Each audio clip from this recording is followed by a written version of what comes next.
हाँ, तो स्टूडेंट्स, आपके बुक का सबसे पहला चैप्टर है आर्थिक भूगोल की प्रकृति और विषय क्षेत्र।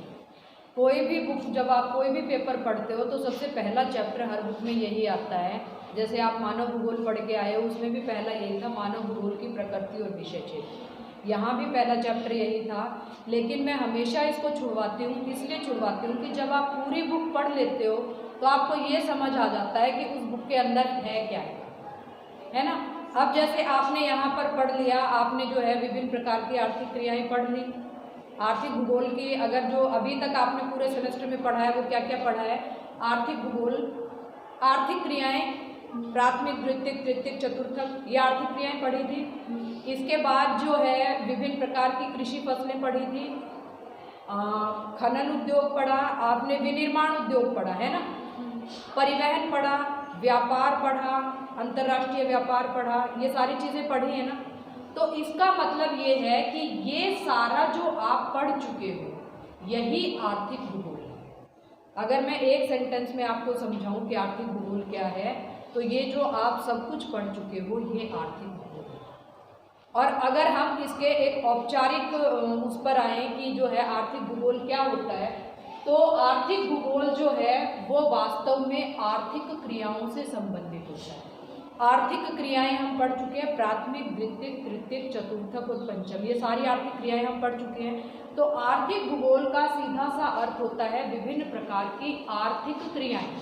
ठीक है, विभिन्न प्रकार की जो आर्थिक क्रियाएं हैं उनको हम आर्थिक भूगोल कहते हैं। अब भूगोल आप जो है अपने स्टार्टिंग से पढ़ते आए हो। भूगोल क्या है? पृथ्वी और उस पर रहने वाले मानव का या पृथ्वी का वर्णन। भूगोल क्या है? पृथ्वी का वर्णन।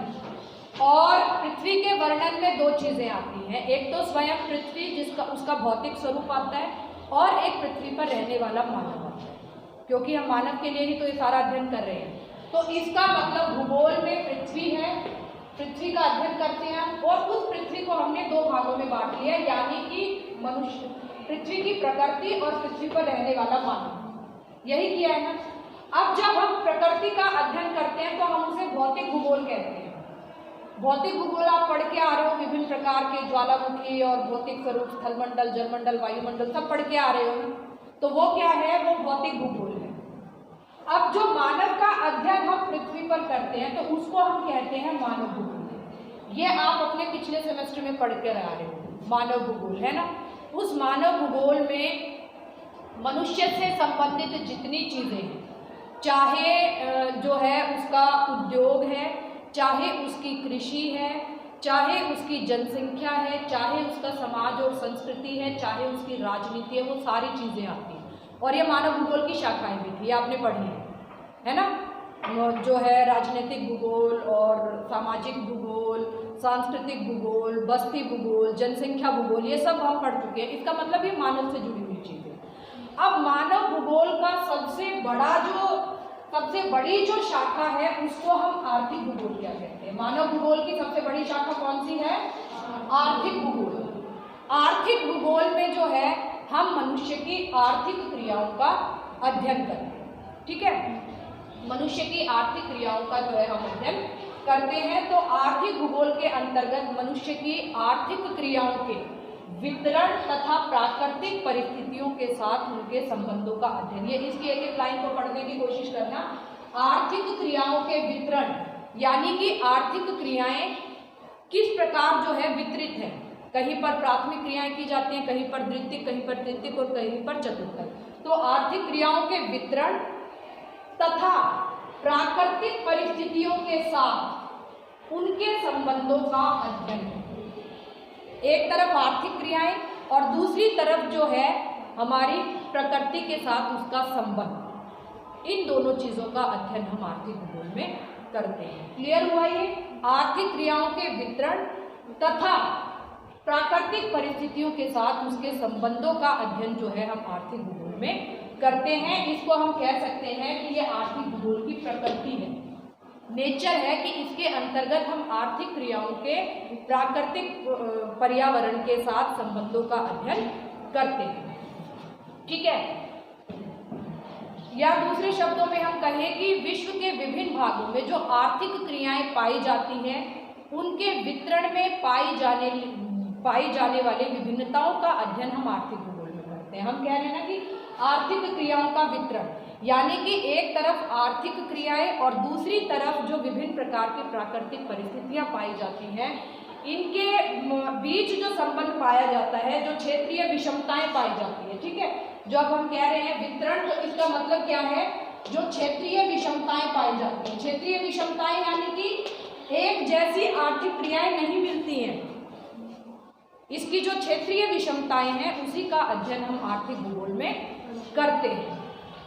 ठीक है, अब इसके साथ जो है आप कुछ परिभाषाएं इसमें कर लेंगे। विद्वानों के द्वारा, विभिन्न विद्वानों के द्वारा जो परिभाषाएं दी गई हैं वो परिभाषाएं आप याद करोगे। उनका जो मेन जो कॉन्सेप्ट रहेगा ना, या उसका जो है हम क्या कहें कि उसका जो मूल भाव है वो यही रहेगा कि आर्थिक क्रियाएं और उनका वितरण।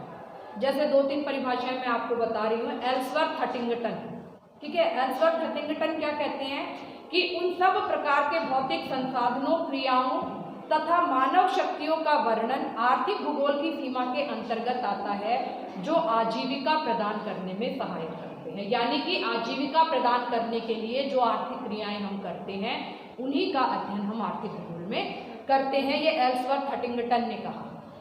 जॉन डब्ल्यू अलेक्जेंडर ने क्या कहा कि आर्थिक भूगोल मनुष्य द्वारा संपदा के उत्पादन, यानी कि हम जो वस्तुओं का उत्पादन, आदान प्रदान, उपभोग से संबंधित क्रियाओं की भूतल पर पाई जाने वाली क्षेत्रीय विषमताओं का अध्ययन है।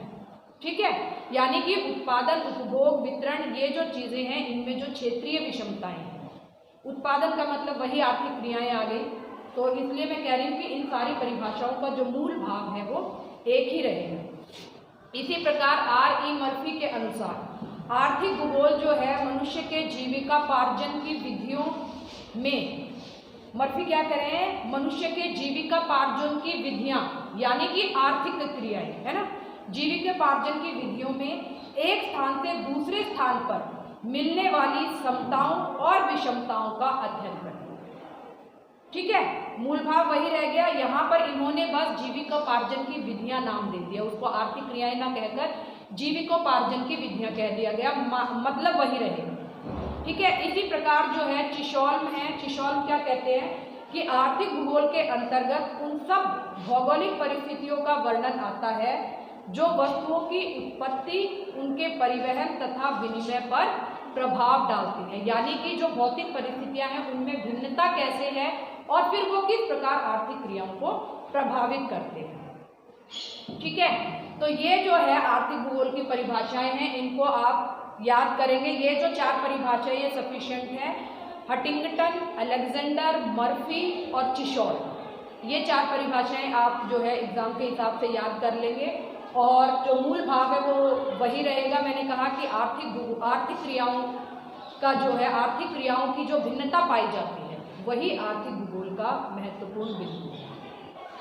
ठीक है, मनुष्य जो है 3 आधारभूत आवश्यकताओं की पूर्ति के लिए, मनुष्य की 3 आधारभूत आवश्यकताएं कौन सी हैं?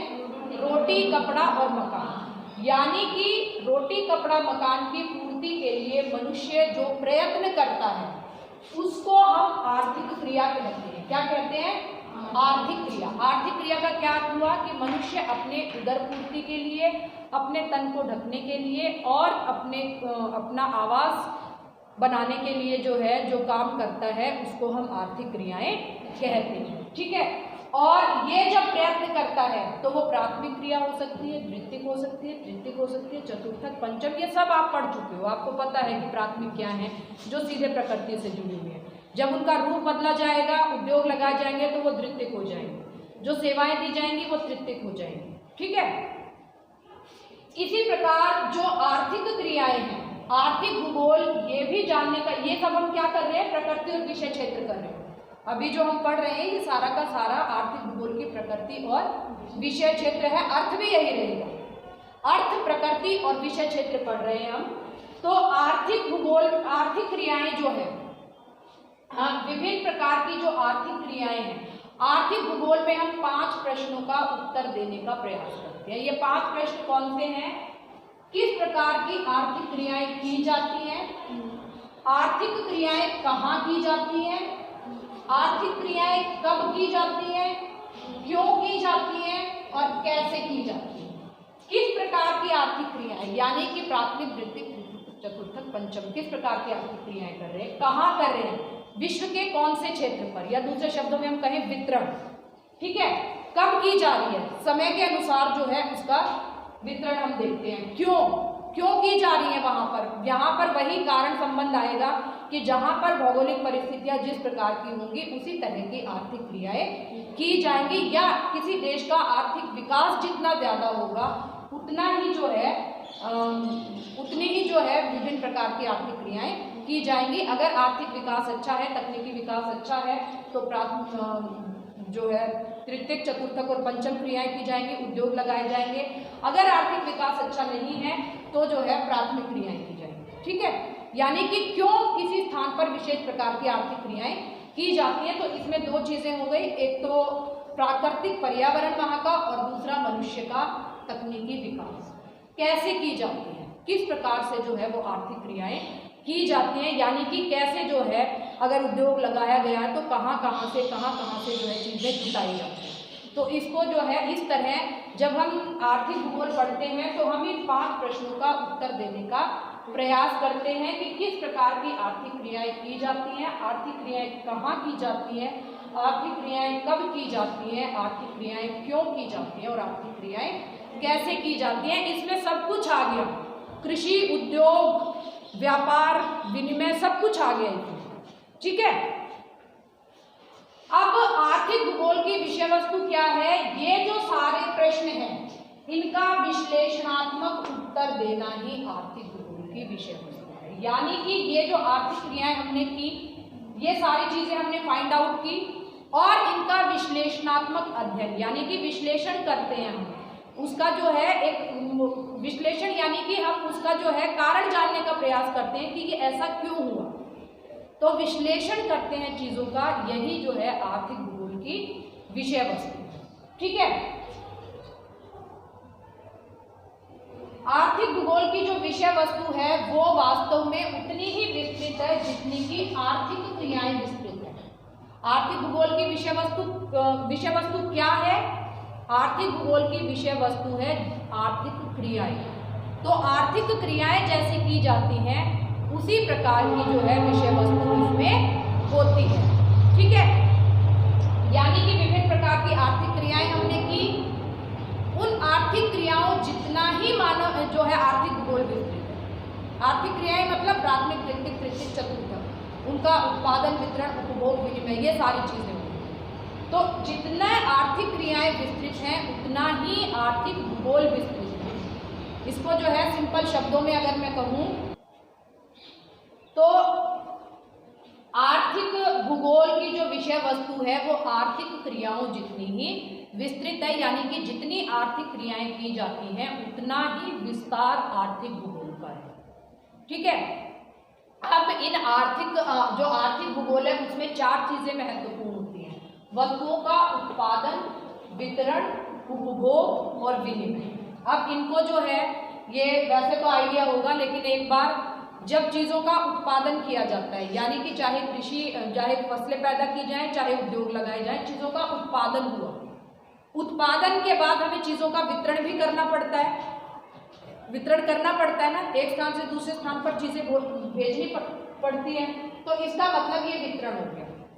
और उपभोग, वितरण क्यों करते हैं हम, ताकि उसका उपभोग हो सके, है ना, तो ये उपभोग हो गया। और ये जो प्रक्रिया है जब हम वितरण करते हैं, है ना, वितरण करते हैं, चीज़ों को एक स्थान से दूसरे स्थान पर पहुंचाते हैं, तो ये क्या कहलाती है, विनिमय कहलाती है या व्यापार कहलाती है, ठीक है। तो आर्थिक भूगोल में हम चीज़ों के उत्पादन, वितरण, उपभोग और विनिमय पर जोर देते हैं। अब आर्थिक भूगोल की शाखाएं जो है, आर्थिक भूगोल की मुख्य रूप से 3 शाखाएं हैं, और भी शाखाएं इसमें हो सकती हैं, क्योंकि अगर मनुष्य के पुराने समय से लेकर आज के समय तक अगर किसी चीज़ ने विकास किया है तो वो मनुष्य का आर्थिक विकास है। हम कहते हैं ना कि आज लोगों के पास पैसा बहुत हो गया, पहले पैसा नहीं होता था। वो क्या है, वो विकास ही तो है, वो आर्थिक क्रियाओं के द्वारा हमने अपना आर्थिक विकास किया है, वही तो चीज़ है। तो जितना मनुष्य का विकास हुआ है उतना ही जो है आर्थिक क्रियाओं का जो रूप है वो विस्तृत होता चला गया और आधुनिक होता चला गया। पहले हम आर्थिक क्रियाओं में जो है विभिन्न प्रकार के, जो आज से 100, 150, 200 सालों पहले तक जो है अंतरिक्ष या इस तरह की कोई चीज़ जो है नहीं थी, लेकिन अब धीरे धीरे इन चीज़ों की तरफ जो है विस्तार, बल्कि जो प्राइवेट कंपनीज हैं वो अंतरिक्ष में जाने की बात करती हैं। तो इसका मतलब क्या है कि आर्थिक विकास हमारा निरंतर होता जा रहा है। तो जितना आर्थिक विकास और ज़्यादा आर्थिक विकास होगा उतना ही आर्थिक क्रियाओं का रूप बढ़ता जाएगा। पहले हम केवल 3 क्रियाएं पढ़ते थे, प्राथमिक, द्वितीयक, तृतीयक। अब चतुर्थक और पंचम भी पढ़ने लगे क्योंकि वो आर्थिक विकास होता जा रहा है। ठीक है, तो आर्थिक भूगोल की जो शाखाएं हैं उसको हम 3 भागों में बांट सकते हैं। कृषि भूगोल, कृषि भूगोल का मतलब है जब हम खेती करते हैं, कृषि में भी हम वही सारी चीजें पढ़ेंगे। ठीक है, उत्पादन, वितरण, उपभोग, विनिमय और किस, कहां, कब, क्यों, कैसे। ठीक है, इसी प्रकार जो है औद्योगिक भूगोल है, यानी कि जो उद्योग हमने लगाए हैं उनका भी हम किस, कहां, कब, क्यों, कैसे पढ़ेंगे और उत्पादन, वितरण, उपभोग, विनिमय पढ़ेंगे। इसी प्रकार जो वाणिज्य भूगोल है, इसका भी जो वाणिज्य भूगोल जो है वो वास्तव में चीजों के आदान प्रदान से संबंधित है। इसमें तो हम चीजों का उत्पादन, वितरण और उपभोग पढ़ रहे हैं, और यहाँ वाणिज्य यानी कि कमर्शियल, यानी कि एक तरह से व्यापार की बात कर रहे हैं हम केवल, तो इसको जो है हम वाणिज्य भूगोल कहते हैं। तो इस तरह आर्थिक भूगोल की जो शाखाएं हैं वो कौन सी हुई, कृषि भूगोल, औद्योगिक भूगोल और वाणिज्य भूगोल। क्लियर। अब जो है आर्थिक भूगोल और वाणिज्य भूगोल का संबंध हम देखें। आर्थिक भूगोल जो है वो पूरी एक विस्तृत शाखा है, उसमें हम उत्पादन, वितरण, उपभोग और विनिमय पढ़ते हैं, है ना, ये चारों चीजें पढ़ते हैं। लेकिन जब हम वाणिज्य भूगोल की बात करते हैं तो हम केवल व्यापार की बात करते हैं, यानी कि हम केवल चीजों के विनिमय की बात करते हैं। वाणिज्य भूगोल जो है वो आर्थिक भूगोल का ऐसा क्षेत्र है जो कि व्यापार की बात करता है, वाणिज्य की बात करता है, विनिमय की बात करता है। आए समझ। तो आर्थिक भूगोल पूरा एक क्षेत्र है और वाणिज्य भूगोल जो है केवल उसका व्यापारिक पक्ष। याद रहेगा ये। अब जो है इस आधार पर हम कह सकते हैं कि जो वाणिज्य भूगोल का कारणात्मक अध्ययन ही आर्थिक भूगोल है। जब हम व्यापार करते हैं, वाणिज्य करते हैं, तो वो क्यों जो है कुछ चीजें हैं उनका आयात करती हैं, कुछ देश है उन चीजों का निर्यात करते हैं, उसका कारण हम जानने का प्रयास करते हैं। तो इसका मतलब कि वाणिज्य भूगोल का जब हम कारणात्मक अध्ययन करते हैं, यानी कि व्यापार क्यों संभव हुआ, क्योंकि वहां पर चीज ज्यादा है और यहाँ पर कम है, क्योंकि वहां का तकनीकी विकास ज्यादा है, यहाँ का तकनीकी विकास कम है। तो इस तरह कारणात्मक अध्ययन जब हम करते हैं, कॉज एंड इफेक्ट हम देखते हैं कि ऐसा क्यों हो रहा है, तो उसको जो है हम क्या कहते हैं कि इसको हम आर्थिक भूगोल कह सकते हैं। यानी कि वाणिज्य भूगोल का जब हम वाणिज्य भूगोल के कारण ढूंढने लगेंगे, यानी कि व्यापार क्यों हो रहा है, विनिमय क्यों हो रहा है, तो हम वास्तव में आर्थिक भूगोल पढ़ रहे हैं। ठीक है। अब इस हिसाब से हम कह सकते हैं कि संपूर्ण जो आर्थिक भूगोल है उसमें वाणिज्य भूगोल समाहित होता है, लेकिन वाणिज्य भूगोल में पूरा आर्थिक भूगोल नहीं होता है, क्योंकि आर्थिक भूगोल एक बड़ा क्षेत्र है और वाणिज्य भूगोल उसकी एक शाखा है। तो इसलिए जहां हम वाणिज्य भूगोल पढ़ रहे हैं वहां हम जहां हम आर्थिक भूगोल पढ़ रहे हैं वहां हम वाणिज्य भूगोल पढ़ रहे हैं, लेकिन जहां हम वाणिज्य भूगोल पढ़ रहे हैं वहां हम पूरा आर्थिक भूगोल नहीं पढ़ रहे हैं, वो उसकी एक शाखा की बात है। तो ये नीचे वाला जो सेंटेंस है वो यही कह रहा है कि संपूर्ण वाणिज्य भूगोल आर्थिक भूगोल है, क्योंकि वो उसकी एक शाखा है, लेकिन संपूर्ण आर्थिक भूगोल वाणिज्य भूगोल नहीं है। तो इसमें क्या रह जाता है, जब हम आर्थिक भूगोल पढ़ते हैं तो उसमें जो है क्या चीज़ है जो हम एक्स्ट्रा पढ़ते हैं, उसमें हम पढ़ते हैं उत्पादन, वितरण और उपभोग। और जब हम वाणिज्य पढ़ रहे हैं, वाणिज्य भूगोल पढ़ रहे हैं, तो हम उसमें केवल विनिमय पढ़ रहे हैं। लेकिन इस विनिमय के कारणात्मक अध्ययन जब हम जानेंगे तो हमें ऊपर वाली चीजें भी देखनी पड़ेगी। आया समझिए? क्लियर? तो ये जो है आर्थिक भूगोल की प्रकृति और विषय क्षेत्र है कि आर्थिक भूगोल में हम मनुष्य की आर्थिक क्रियाओं से संबंधित सारी चीजों का अध्ययन करते हैं। उसमें मनुष्य की विभिन्न प्रकार की आर्थिक क्रियाएं आ गई जो अपनी आवश्यकताओं की पूर्ति के लिए करता है। मैंने इसको बहुत सिंपल बनाने की कोशिश की है कि ये जो इसका कॉन्सेप्ट है तुम्हारे दिमाग में घुसे और तुम भी जिस हिसाब से बताया है उसी हिसाब से इसको समझने की कोशिश करोगे तो ये क्वेश्चन बहुत ईजी हो जाए। अपनी लैंग्वेज बनाकर इसको लिख सकते हो, केवल परिभाषाओं के अतिरिक्त और कुछ भी याद करने की जरूरत नहीं है। ठीक है, तो ये जो है आर्थिक भूगोल की प्रकृति और विषय क्षेत्र, आप लोगों का ये टॉपिक कंप्लीट हुआ। और इसके बाद इसकी जो है विभिन्न प्रकार की शाखाएं भी इसमें आ गई। कुछ और एक दो टॉपिक हैं वो अगली बार की क्लास में देखेंगे कि उसको जो है कैसे कंप्लीट करेंगे। तो तब तक जो है इसको आप लोग तैयार करें।